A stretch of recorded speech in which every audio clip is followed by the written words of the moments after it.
ராமநாதபுரம் மாவட்டம் அரியமான் கடற்கரையில் நடைபெற்ற தேசிய அளவிலான நீர் சாகச போட்டியில் சென்னையைச் சேர்ந்தவர்கள் சாம்பியன் பட்டத்தை தட்டிச் சென்றனர்.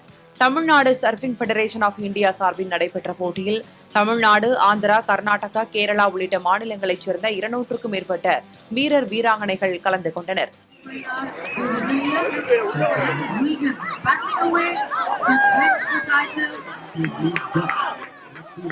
நின்று கொண்டு படகு ஓட்டுவது, துடுப்பு வைத்துக் கொண்டு ஓட்டுவது, கடலில் நீச்சல் அடிப்பது உள்ளிட்ட 7 பிரிவுகளில் போட்டிகள் நடைபெற்றன. ஏராளமானோர் இதனை கண்டு ரசித்தனர். போட்டியில் சென்னையைச் சேர்ந்த சேகர் 10வது முறையாக சாம்பியன் பட்டத்தை வென்றிருக்கிறார்.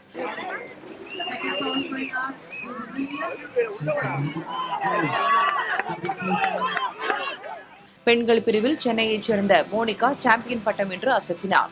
இந்த வீரர்கள் அடுத்த ஆண்டு நடக்கும் சர்வதேச நீர் சாகச விளையாட்டுப் போட்டிகளில் பங்கேற்க தகுதி பெற்றுள்ளனர்.